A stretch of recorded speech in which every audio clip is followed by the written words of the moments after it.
Great pleasure to introduce to you someone that you know very well, Dr. Dendukuri. Dr. Dendukuri is the director of the technology assessment unit here at the NUHC. She is an associate professor at the Department of Medicine and an associate professor at the Department of Epidemiology, Biostatistics, and Occupational Health. She has done great work in the Bayesian area of research. She has a PhD in biostatistics, graduated from McGill, and did her postdoc at Harvard.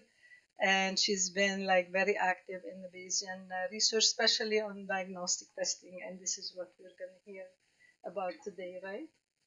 Yes.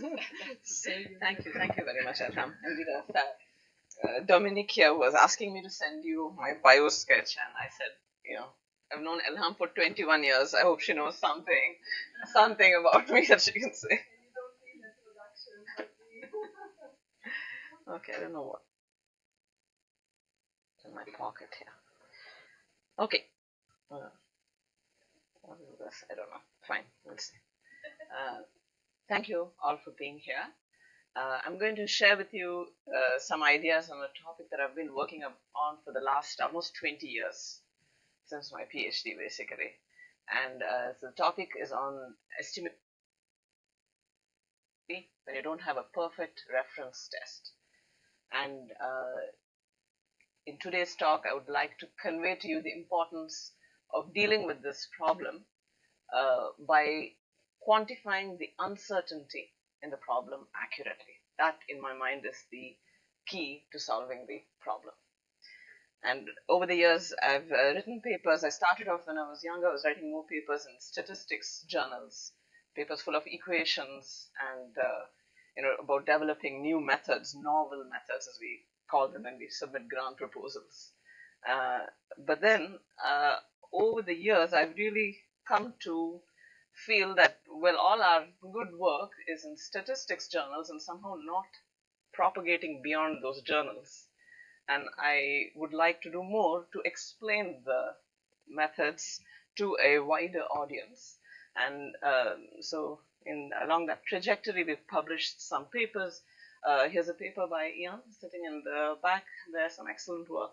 We published it in Statistics in Medicine. And this is another paper published in 2016 with two students who were PhD students here, Samuel Schumacher and actually a visiting student from the Netherlands, Martin van Smeden. So the work in these two papers from Statistics in Medicine and American Journal of Epidemiology forms the basis of my talk today. We're actually right now working on going a step further and trying to publish this work in a medical journal. That would be an achievement for me. And we've been, of course, very lucky to receive support from CIHR, FRSQ, NSERC, and this Dutch organization as well along the way. And I'm going to talk about three broad ideas in this talk. I'm going to first present to you a motivating example to explain the methods. It's the problem of childhood TB, testing for childhood TB.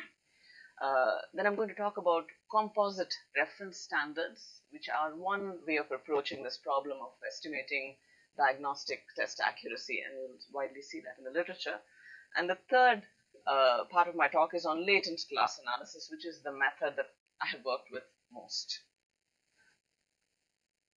So a few words on childhood TB. This is a disease for which there's no perfect test. And so it's illustrated here in this diagram. So let's assume that this black circle represents children who have true active TB whom we'd like to identify and treat. Only a small fraction of them are identified by microbiological tests like culture. And those tests have very high specificity, and they would be a positive test on culture would be considered essentially proof that the child has TB. But very few children are identified like that. So you're left grappling with other sources of information, whether the child has symptoms and signs of TB, whether they have had contact with a TB patient. So if the child's parent has TB, then clearly that would be a potentially important source of information. The culture test is negative, but there is a parent who has TB, and that would probably prompt a physician to consider treating the child. Other pieces of information include immunological evidence, such as information from the tuberculosis skin test or interferon gamma release assay tests. In some settings, you might also have access to a chest radiograph. And all of these other measures that I'm talking about, as you can see, cover a area beyond that circle of active TB. In other words, they are sensitive. They might pick up cases of active TB that we're interested in, but they also will pick up other conditions which are not active TB. They have poor specificity. Nonetheless, there is a general belief that using multiple diagnostic tests is important, because you want to increase your diagnostic yield. You want to catch those kids who are being missed by the culture test. But what you can see from this illustration is that no single test is considered adequate.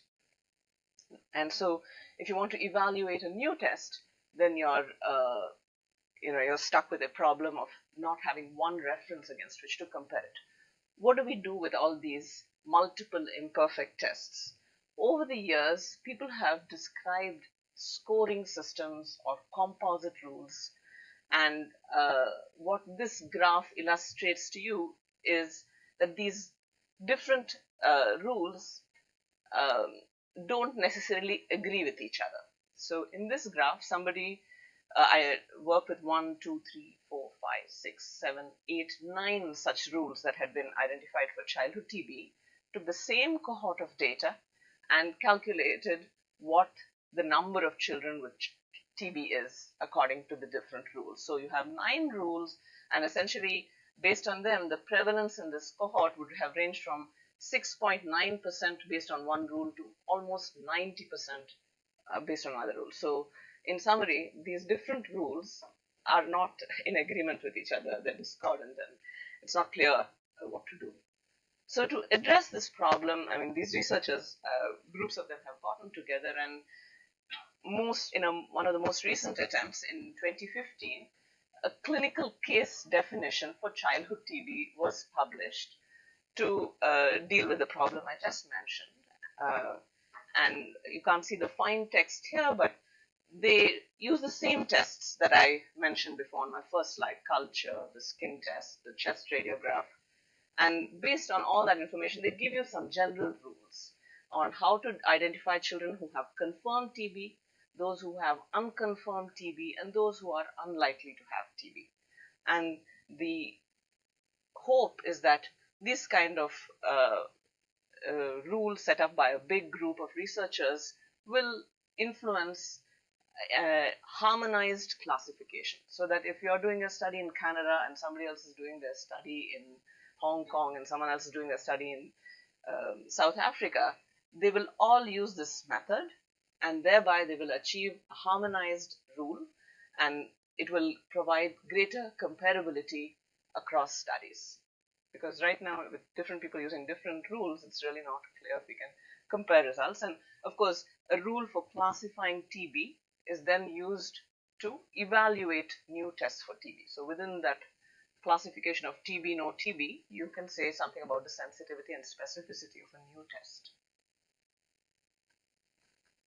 So that's the purpose of defining this kind of case definition. So we decided to, or at least in this talk, I'm going to illustrate to you what happens when you apply this case definition in practice.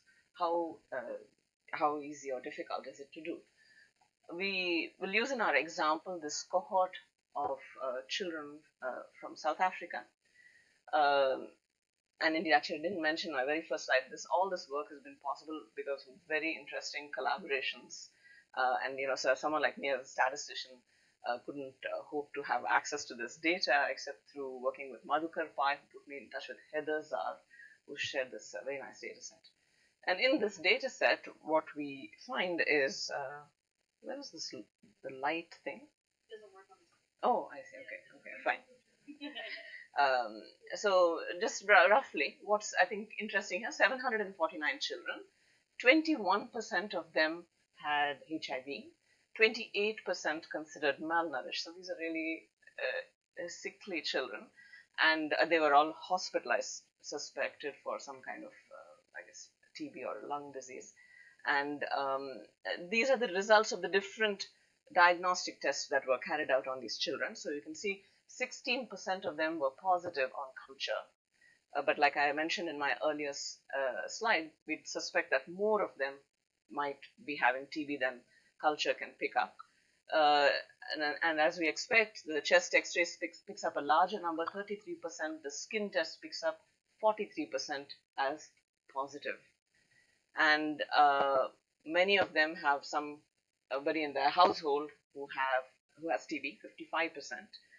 And then what is striking is here this last statistic telling us that, so whereas only 16% confirmed by microbiological test, 60%, almost 60%, 58% are treated, have gone home with the treatment. So, and as from my limited knowledge, TB treatment is, I think, quite a difficult treatment. It's expensive, it's long, and what these numbers tell us is that children are being treated on suspicion, and probably there are children who don't have TB who are being treated, but the risk is too great.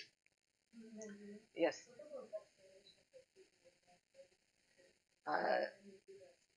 I will actually defer to some people who know about TB to answer that question. I'm not sure. Is there a TB vaccination? There isn't. The BCG vaccination. The BCG vaccination. Okay. Okay. Okay. Isn't that the protection doesn't last? I think that's it's still a huge problem in countries like South Africa. 749. Yes. Some had negative diagnostic tests. Correct. That's right. That's right. These are the percentage positive.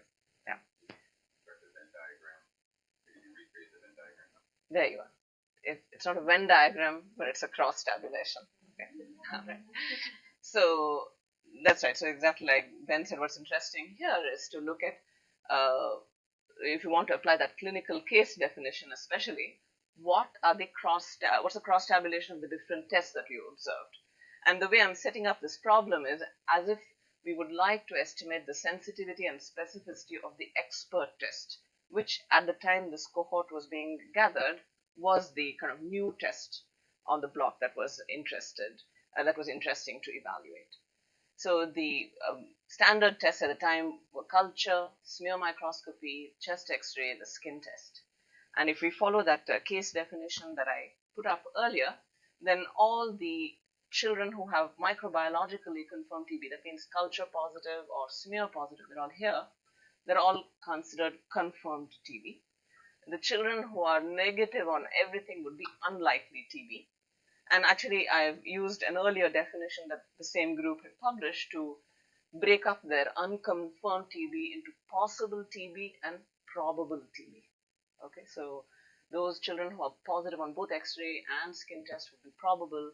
The remainder are possible, according to their gradation. So what should be our next step? If you want to evaluate expert,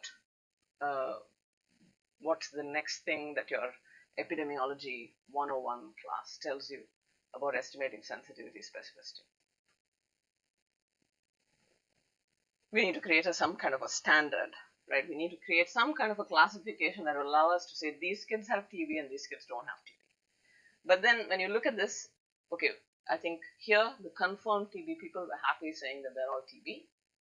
At the other end, maybe because we have many tests, we can say, okay, yeah, for sure these kids don't have TB. What about this middle group here? What should we do with them?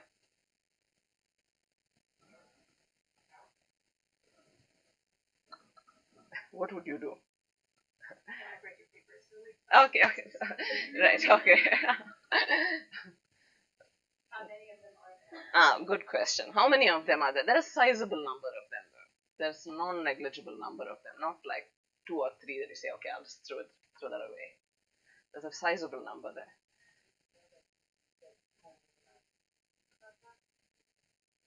Correct. So it would be interesting to have some extra information beyond just these photos. That's a valid point. But what I'm trying to get you to say is that indeed this group here would ideally not like to throw them away. We'd like to keep that information, maybe gather some more results on them, but somehow use them, not just get rid of them. But often one of the choices that people make is to lump this possible and probable TB with the confirmed TB to define what we would call a composite reference standard. And a composite reference standard would then identify these children who are negative on everything as no TB, but children who are positive on at least one of the other tests as TB. And then from this point onward, you can construct your 2 by 2 table and get your sensitivity and specificity estimate. And so that's what I've added for you here. It's not exactly in the 2 by 2 format, but you can see, but you have essentially a comparison between expert positive or negative versus the composite reference standards, no TB or TB classification. And that allows you to proceed. And like I was to Andrea's question, saying that here you see there's quite a few children over here in this probable possible group that you don't want to discard. Okay. So that's the background about childhood TB. And like I've just explained, you can see that in that setting, a composite reference standard seems to make sense. It would allow us to achieve our goal of estimating sensitivity and specificity of a new test. And in general, here's a definition for a composite reference standard. It defines a fixed, transparent rule to classify subjects into disease positive and disease negative based on existing imperfect tests. And it's widely regarded as an appropriate method for estimating sensitivity and specificity. Commonly used rules are the OR rule. That's what I just showed you. That is, if any one of the tests is positive, then the child is considered disease positive. Or you can use the AND rule, which says that unless all tests are positive, I don't consider the child as being disease positive. And why do we use these composite reference standards? It's because we anticipate there's an advantage over using a single imperfect reference test. We think we're going to get a better classification of disease. Like I pointed out, the microbiological tests are not picking up all the TB cases. So the idea is that by adding these other tests, we're going to pick up more TB cases, and that's a better classification than just working with culture as a reference. Another terminology that you'll see when people describe composite reference standards is that you're told that they avoid what's called incorporation bias, because in the literature out there on composite reference standards or whatever scoring systems and so on, you'll find such situations where you have a new test and then you have the scoring system or rule, and the scoring system has been defined using the new test. Okay, so which of course makes the new test look very good because it has gone into the definition of what is truth. What is the disease positive and disease negative. But there are papers that have kind of discussed how to make a nice composite reference standard, and they emphasize that you must not put the new test into the composite reference standard, and that helps you to avoid what they call incorporation bias. So that's one anticipated advantage of using good rules for making composite reference standards. And then, above all, people like the composite reference standard because they say it is transparent, it is simple, no calculus and gobbledygook, just simple rules everyone can understand, and then everybody across the world can do the same thing, and we can achieve standardization across studies.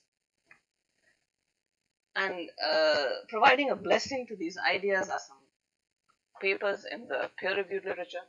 Here's a paper published in Statistics in Medicine coming out of the University of Washington at Seattle, reputed biostatistics department, telling you how using a combination of reference tests can be used to assess the accuracy of a new diagnostic test. So this paper kind of sets out how to make a composite reference standard.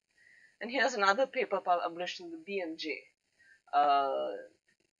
And this tells you that just the title is enough. It tells you the value of composite reference standards in diagnostic research. So you come away from this thinking, wow, this is good. This is a good method. And these established researchers use these methods. But in my opinion, there are a number of unanswered questions that remain about composite reference standards. Could you just put up that table? So if you look at the literature, there are the composite reference standards, across the literature, and this table is a very simple, non-systematic, review. Not a review, but anyway, it's just a little set of examples. So I found here composite reference standards for aspergillosis, chlamydia trachomatis, Clostridium difficile, pediatric TB, which is what we're talking about, prostate cancer, Parkinson's disease, pulmonary embolism, strep pneumonia. It's used in many, many conditions, because in all these conditions, basically, there's no perfect reference test. But one of the things that's striking is, here, look at chlamydia trachomatis. You've got composite reference standards here made up of 2 tests, 4 tests, 9 tests. Again, a bit of what I told you for the childhood TB case. Multiple scoring systems and different rules. And for pediatric TB, the FDA has described how to make a composite reference standard using nucleic acid amplification tests. They suggest using 2 tests. So they're not considering household contacts. They just say 2 nucleic acid amplification tests, and you've got a nice composite reference standard. But you can find other examples. Here I have a paper published in 2014 described a composite reference standard made up of 8 tests. So in summary, our questions, Ian did the painstaking work here behind this paper. We were interested to know what happens if you increase the number of tests in the composite reference standard. Is a composite reference standard made up of 5 tests better than one that's made up of 2 tests? You would hope so, right? It could be with the or the and, but right, you would hope that when you see that, in a sense, if we could find like a golden number, say that do not construct composite reference standards that have less than 5 tests, then that would be perhaps useful to know that, because right now you see people using all kinds of different rules. And the other thing that we felt that was missing in the composite reference standard literature was the concept of what happens when the composite reference standard and the new test make the same errors. Because after all, the composite reference standard is not perfect, right? It can make an error, and what happens when that reference and your new test make the same error? This is something that received a lot of attention in the latent class analysis literature. You cannot get a latent class analysis paper published without addressing that issue. But it seems to be absent in the composite reference standard literature, perhaps because people believe that by constructing a composite reference standard that does not involve your new test, then you don't have this bias. You have a nice clean separation by ensuring that composite is not based on the new test. So we started to look at this. Like I said, Ian did the math, which we put into a stats in medicine paper, and then we later followed it up with some simpler simulation studies with it, which I think make the same point. And that's what I'd like to share with you today. So we simulated data assuming we had a sample size of 1,000, that the disease prevalence was 10%, that we used an OR rule for the composite reference standard, and that the OR rule was based on tests that all had the same properties, just for simplicity. Just because my point is just to convey a concept. We assume that all the tests have sensitivity of 70%, and as you'll see, we consider 2 settings. We allowed the test to have perfect specificity or to have 98% specificity. And then we said, how does this composite reference standard perform in evaluating the sensitivity and specificity of a new test, where that new test has 90% sensitivity and 98% specificity. And so we worked with the expected data set.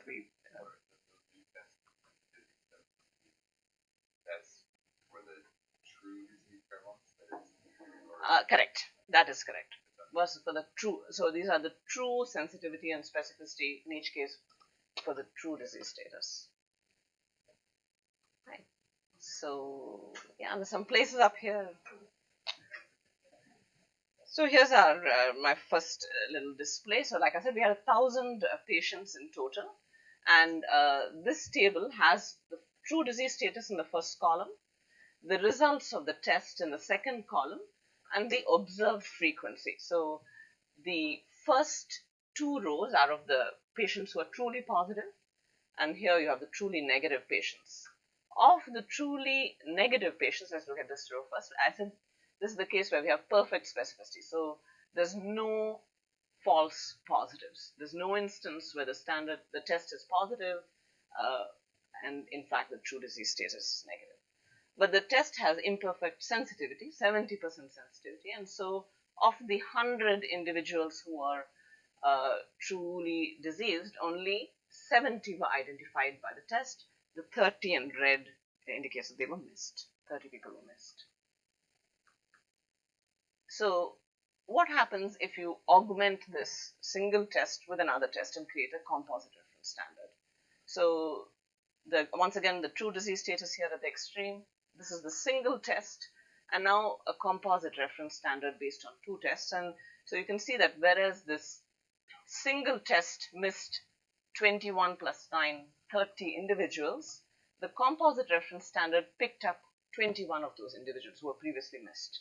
So there was a gain in using the composite reference standard. Specificity remains 100%, so no change at the bottom of the table.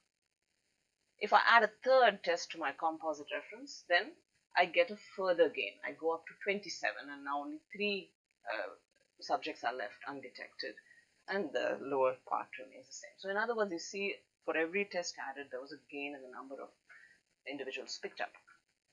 But what if I have a high? Sure. Absolutely, please interrupt. No. Just tell me the time, though, somebody. Okay. Each of these components of the composite test, I'm picturing each component with your original example of the true TB cases.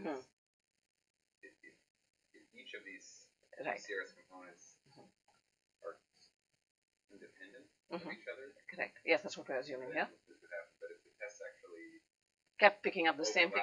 Yes. Thing, right. So that's a good point. So you're saying you're pointing out that this whole exercise reflects that the tests are independent of each other. Indeed, if, for example, my first test was culture and my second test was smear microscopy, which picks up only a subset of what culture picks up, then we wouldn't see this.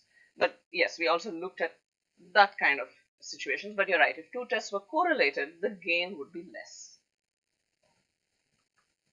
And so, but what happens if the specificity is not perfect? That's what this table illustrates. So let's say the specificity is 98%, not 100%, but not terrible. 98% is, I think, considered quite high. And I understand even tests like culture can have the occasional false positive. So what would happen then? So the top part of the table remains the same as we saw before when I add the second test. But now at the bottom, you have a loss in the sense that you've got 18 false positives. And if I add another test to my CRS, then that loss increases further to 35. So now there are 35 false positives because of that small drop in the specificity. So in summary, if the specificity of the component tests were 100% and the tests are independent, then yes, it's worth increasing the number of tests in the composite reference standard. But if there is a decrease in the specificity even by a small amount, you can quickly have an overall misclassification that's in fact worse than if you have a single test. So what does this do to the sensitivity and specificity of the new test? That's what we're primarily interested in. And these graphs try to illustrate that point. So on the tiny print, sorry, but I'll try to explain. Top panel, sensitivity of the new test. Bottom panel, specificity of the new test. Dashed line, in both cases, is what we want to be at. That's the true value. And on the x-axis, you have the number of component tests in the composite reference standard. And I'm not sure what happened to my text over there. Seems a bit mixed up, but I'll just say to you what I want to say is that the new test sensitivity is unbiased, basically. It's always estimated correctly, no problem. This is the case where we have 100% specificity. But the new tests' specificity is better estimated when you have 2 or 3 tests, and by the time you have 4 or 5 tests, you're estimating it perfectly. So this is the ideal CRS. You can see a clear advantage of adding more tests. But if you have the 98% specificity, then again, this is true test sensitivity, sorry, new test sensitivity and new test specificity, and the yellow line is telling you what's happening to the estimated values. And you can see that, okay, specificity, same story as before, add tests, you're doing better, but the sensitivity of the new test, you start doing worse and worse with every added test, which is a bit counterintuitive. So you're gathering more information and you are getting more and more biased results, basically. And then what happens if the composite and the new test make the same errors? So this addresses what your question here. So why would they make the same errors?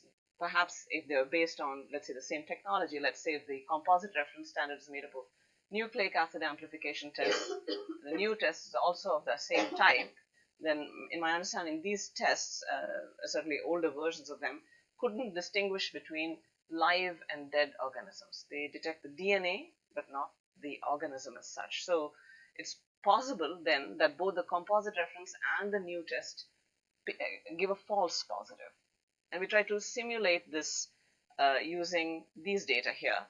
So it's just like in the earlier simulations, 10% prevalence, and the properties of the new test and the component test remain the same as before. But those who are disease negative, we split them up such that most of them are in a situation where there's a high specificity of the test, but a very small percentage of them have that problem of a false positive, 35% of them.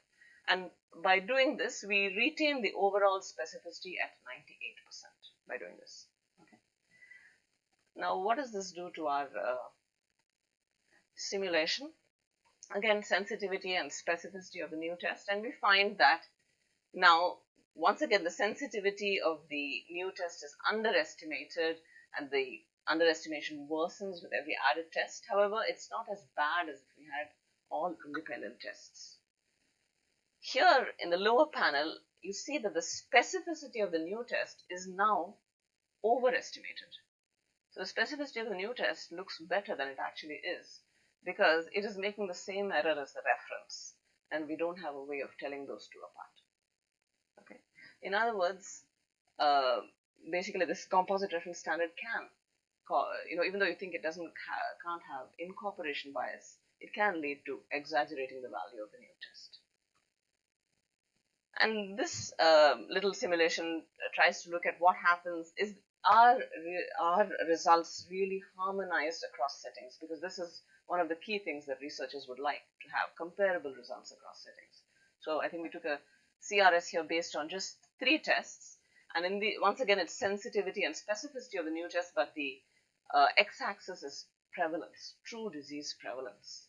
And what we're trying to show here is that the estimated sensitivity depends on what the prevalence is. So if you were in a region where the prevalence is 5%, then the new test sensitivity would be 40% in the simulation. If the prevalence were in fact 30%, then the new test sensitivity would be 78%. So in other words, you take the same CRS, the same new test, and apply it in 2 different settings which have different prevalences, and you would end up with different estimates for the new test properties, even though in fact they are the same. And in other words, this approach is not helping us to achieve the standardization that we would like to have. That's kind of what we're talking. Like FD101, where the Yes. prevalence. Exactly, the prevalence shouldn't. And I have then seen papers that talk about, but don't you know prevalence actually can be affected by sensitivity, or rather sensitivity and specificity, or the reverse, sorry, sensitivity and specificity are functions of prevalence. But then I haven't gone and read those papers in great detail. It's possible. I think that it is possible. But I think what could be happening is this as well, that they are then, maybe they're not using, the tests are not perfect and not adjusting for that. Yes. specificity of 98% is. Yes. Once you start using multiple tests clinically, Yeah. the examples you've shown, yeah. that's actually pretty good. If we have multiple tests with specificities of 98%, right. Okay. we'd be in business. Okay. No, but when you Yeah. start using multiple tests for chronic conditions, we're dealing with tests, I think, with worse specificity. All right. And these are with TB and Right. ultrasound and Yes. Okay. tuberculosis with tuberculosis. We're not. Okay. It's even worse at Okay. clinically once we Okay. start to add multiple tests, especially with 4. Yes. Okay. Then it would really. Okay. So I think I'm going to skip that. That was just what I said before. What's happening here? That those researchers who got together and made that clinical case definition, it seemed to make sense. Why is it? And that I think would perhaps be a good guideline for how things work in a clinic setting in practice. If you have a child in front of you whose parent has TB but culture is negative, maybe you gather a bunch of information and say, I'm going to treat this child. Maybe this kind of rule roughly represents what happens in that kind of setting. Then why is it that it doesn't translate into a good composite reference standard in a research setting? What's the problem?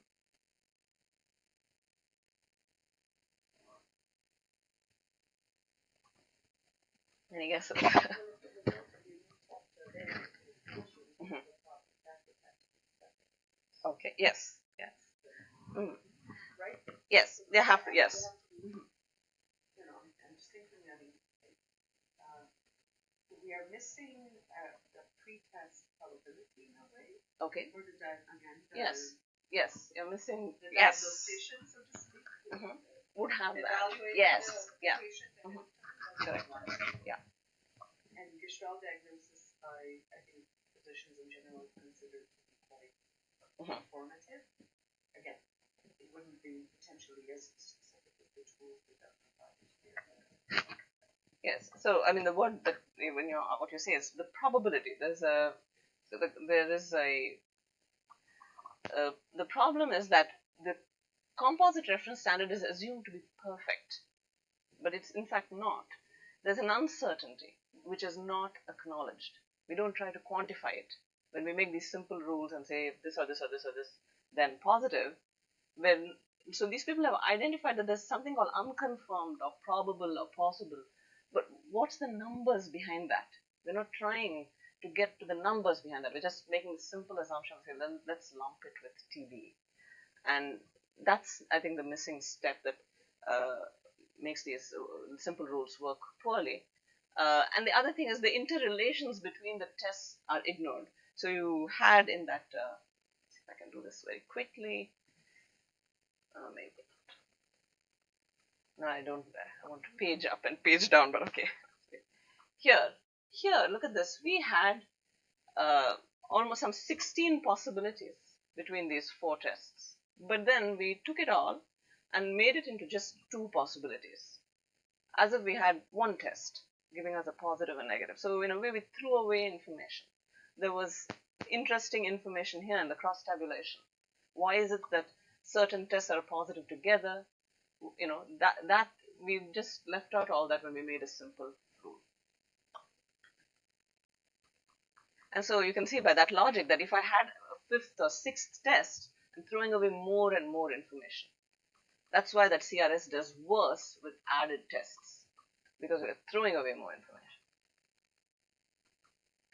And so how do we address the problem? The problem can be addressed by creating a probability model, something that gives us the tools to calculate that uncertainty. And we would need a probability model that for all of the imperfect tests that we're studying, including the new tests. So this is something people find counterintuitive, but we need a model that puts the new tests together with the old tests all together to study the interrelationships between them. We need to know when is the new test giving us information that was not there in the old tests. We need that cross-tabulation. We can't separate the two to get the results we're looking for. And this probability model would allow us to weigh information from the different tests using their sensitivity and specificity. So Clearly, I mean, intuitively, you know that culture test is positive, highly likely to be positive because you're thinking specificity is near perfect. We need the method that we're using, the statistical method, to do that. And we need something that will adjust for prevalence, conditional dependence between, that is the shared errors, and covariates, because there are more things than just these diagnostic tests that come into play. How do we define the probability for a single test? I'll just go over this with you guys. How do we set up that probability model?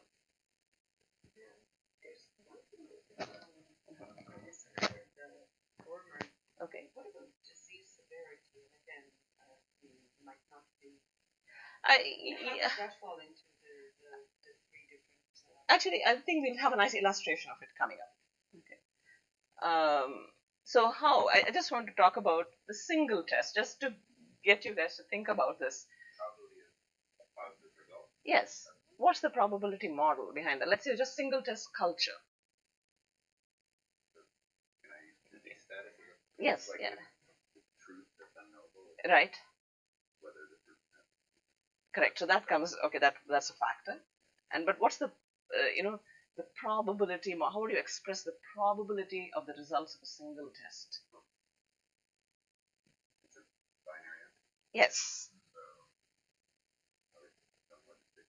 Yes. Okay. Good. Okay. Good. You're in the right direction. That I was looking for. So yes, you recognize that it's a binary thing. It's positive or negative. So it's rather like a coin toss. And what do we do how do we model coin tosses? We use the binomial density function. Right? This is what you learn in your introductory statistics course. The binomial density function has parameters which is the probability of a positive test, and the sample size. This is what's going into your model. That's all. When I say construct a probability model, that's all I'm talking about. It's not more fancy than that. But there's a small tweak over here, because the probability of a positive test in this case is determined by the prevalence, the sensitivity, and the specificity of the test. Why? Because the test is not perfect. So when you have a positive result, it's the probability of being a true positive plus the probability of being a false positive. There are two options, and you need to consider both. And you can do a little bit of math and show that the probability of the true positive and the false positive are essentially related to are related to parameters that we're interested in, which is the prevalence, the sensitivity, and the specificity. And so the probability model is that binomial probability, and P is given by this. Now this is a simple case, one test. What if you have more tests? Then what happens? You have a multinomial distribution, right? So you want to take into account the patterns. So you have, like I showed you, when we had 4 tests, we had 16 possibilities. Here with one test, we had just binary, 2 possibilities. If you have multiple tests, you keep increasing the number of possible patterns between them. So we need a probability model that will allow us to recognize that there are multiple patterns. But it's actually not more complicated. It's just a bigger model. But that multinomial model will also have probabilities. Those probabilities will be related to the prevalence and the sensitivities and specificities of the individual tests. Okay. So if you have multiple tests, you need a multinomial model. You would consider the sensitivity and specificity of individual tests. You can allow those sensitivities and specificities to be functions of covariates. So you can bring in other pieces of information. This is a very natural setup that allows you to expand and incorporate all of the different things that you do consider relevant in practice. And it would allow us to model what we call the conditional dependence between tests. So it would allow us to say culture and smear are more likely to pick up severe cases and less likely to pick up mild cases, and they're both likely to make the same error of missing those mild cases. So I won't write down the equation. I hope I've kind of conveyed to you the concept, how we build these probability models. That's all there is to it. So instead of making a simple Boolean rule saying this or this or this positive, then positive, we need to make that little extra effort to say, what's the probability density behind this? so that I can quantify the uncertainty in what we're observing. Again, can someone just tell me the time? Sorry. Should have brought my, thanks. So just quickly, the childhood TB problem, this is something we came up with, Samuel Schumacher and the clinicians who are working on this project, because again, statisticians, like, we love fancy models and equations and things, but if they don't make sense, if they don't reflect reality, then the model is nonsense. They can just get nonsensical results. So that how the conditional dependence structure arises, what are the covariates involved, is all very important details that is part of an interdisciplinary exercise to determine. So our observed tests are here: skin test, microscopy, culture, expert, and radiography. We hypothesized that there would be a correlation between the microbiological tests, especially. They're all dependent on the bacillary load. We hypothesized that there's multiple underlying conditions actually that we're detecting. Whereas the microbiological tests are clearly detecting TB, the skin test is detecting exposure to TB, not quite TB itself. And so you can incorporate all this into that probability model and bringing in covariates like household contact, HIV, malnutrition, and so on. And just very briefly, what it amounts to is that this is that table that you saw before, the cross-tabulation, the observed frequencies, and what it amounts to is we're saying that every cell that we observe is in fact made up of two unobservable parts: those who have active TB and those who don't have active TB. That's really what's going on behind this model. So you can imagine that there's, in this last row here, where all children were positive, there were probably more individuals here, whereas in this top row, this portion is the larger number. But essentially, using the sensitivities and specificities, that division is made for every one of these patterns. Just a word on that conditional dependence. So, like I was saying, it arises when both tests make the same errors, and we hypothesize that culture, expert, and smear are all dependent on the bacillary load. So, we modeled that by bringing in what we call a random effect. So we said that the bacillary load is something that's not measured, right? It's completely unmeasured, but we allowed it to be there, a random variable that would influence culture, expert, and smear. And this is actually not at all different mathematically from what you use when you're doing a longitudinal study or a meta-analysis, a hierarchical model, anywhere where you're trying to create dependence, same map that you would use again over here. And by what we have here, so here's the sensitivity of these three tests: culture, expert, and smear. And this is that random effect, the variable that we introduced. So you can see when that variable is low, they all have poor sensitivity. If the bacillary load, which is what we're trying to represent by that variable, increases, then they all go up to have a higher sensitivity.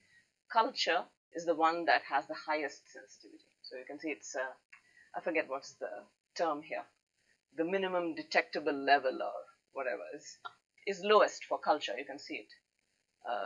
It detects faster, earlier than expert or smear would. So you can bring in that severity of disease into these models. These are the results of our latent class analysis. So if we had treated culture as perfect, then we would say that expert has 73% sensitivity, roughly. And if we had used a composite reference standard, that would have dropped to 22%.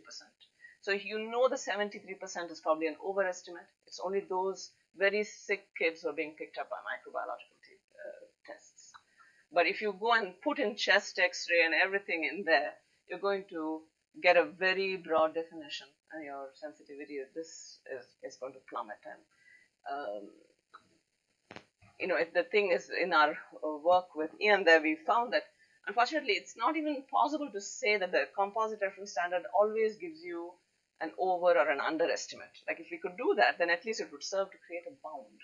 But in this case, I think we can reasonably argue that this is an overestimate and that's an underestimate, but it's not always the case. Now here, this is the results of the latent class analysis. It provides a prevalence estimate of 26%. So 16%, remember, was culture positive, and it's suggesting that another 10% of kids probably had TB, were not picked up by microbiological culture test. It gives us a sensitivity and specificity of culture, right, which is something, again, you don't get from the naive analysis.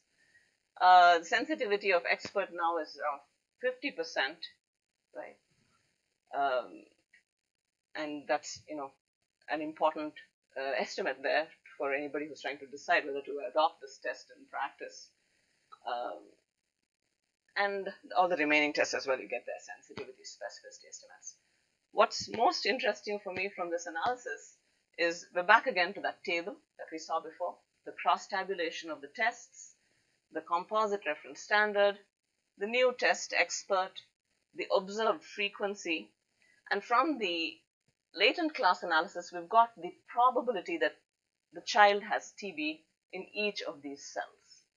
So if you line that up with what the clinical case definition said, then it's interesting to note that whenever the clinical case definition said confirmed TB, we generally have 100% based on the latent class analysis. There's some cases like this here.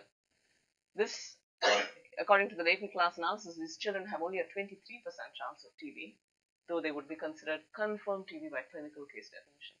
And the reason is that they are culture positive but negative on everything else.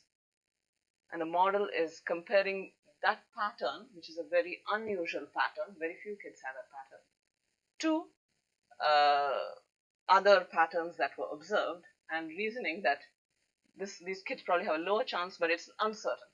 There's an uncertainty interval all the way from 0 to 100 around that estimate. It's also nice to see that the probable TB group, 88%, 52%, is higher than the possible TB, 12, 9% over here, 56, 16%. So, in other words, there's no perfect reference here. There's no way to say this latent class model is perfect. We have to live with that uncertainty. But at least here, we're honestly admitting it and trying to, it's reassuring to see that it lines up with our prior guess as to what, the clinical case definition. And so that's it. You can look at those probabilities and you can see what we're missing when we either have the clinical case definition or the composite reference standard. We make clean classifications, but we're throwing away the uncertainty. And these predicted probabilities are also useful in another way. We compared these probabilities to the probability of receiving treatment. Remember, I said that these 60% of children in this cohort were treated. And if our model is correct, then it would suggest that children with as low as a 30%, this is on the x-axis, you have probability that a child has TB, and on the y-axis, the probability of receiving treatment. So it would seem that even children who have a 30% chance of TB have an 80% chance of being treated. So, yes.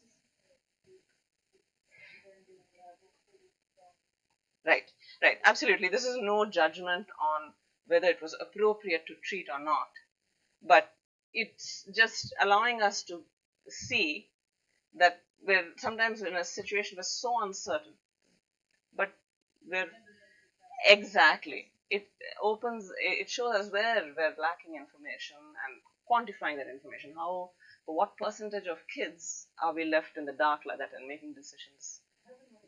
Mm-hmm.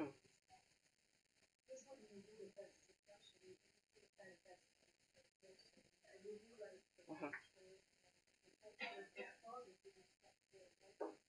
Yes, well, yeah. I think they do smear first, which is cheap. Right. Mm-hmm. Correct. Yes. Right. So, in my brief answer to that is, if you want to fit a latent class model, then you need data from a research study where all tests have been carried out on all children or all subjects. That kind of data where we've made practical decisions, I'll do this, then I'll do that if this is positive. Basically, you've got a biased data set. You've got missing information. That's clinical practice, and you can use these models to inform those kind of decision rules. But you need to do this first. And yeah, so that's my summary.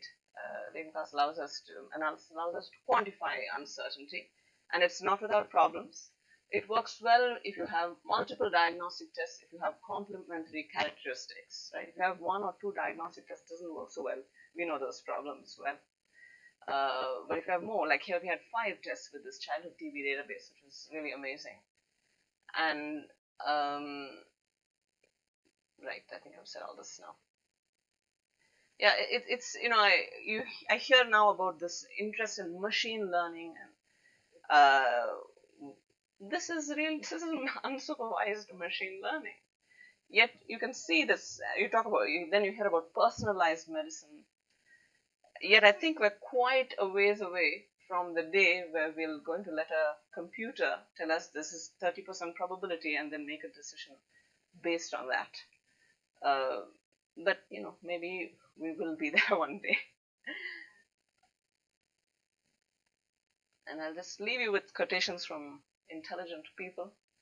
A long time ago now, James Maxwell, father of electrodynamic theory, stated, "The true logic of this world lies in the calculus of probabilities." Okay, and they cut out the preceding and following sentences, but basically his argument is Boolean rules, simple or and rules, are not representative of what we usually encounter in practice. We need to be able to quantify probabilities. And here's a quote from somebody much earlier on, Voltaire. I'm not sure it was made in the context of science, but I think it still holds. He said, "Doubt is not a pleasant condition, but certainty is an absurd one." Right. So to be sure that this child has TB, when you're actually not sure, well, you're not helping yourself to do correct analysis. So I'll stop there. Thank you.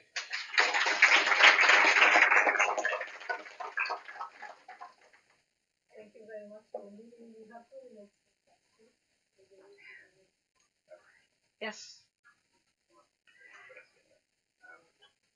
Can you validate this approach by finding historically some like old diagnostic tests that we used before the arrival of what we now consider to be like a real gold standard, and show that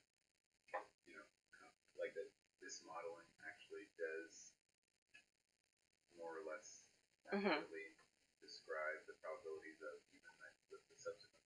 Yeah. I mean, right.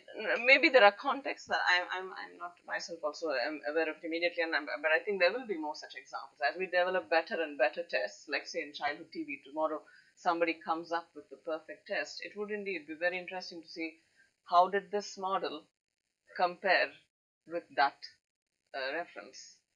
But then from what Anne just said, maybe that's going to take some time before we get to having high specificity models for a lot of.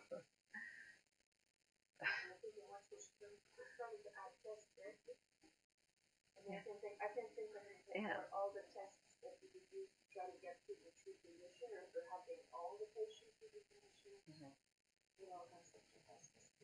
Once you're at 4 or 5 tests. Yeah.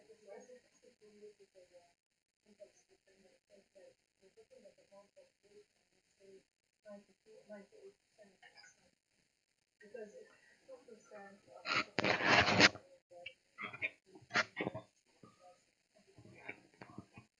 so 98% usually the sensitivity is calculated in context.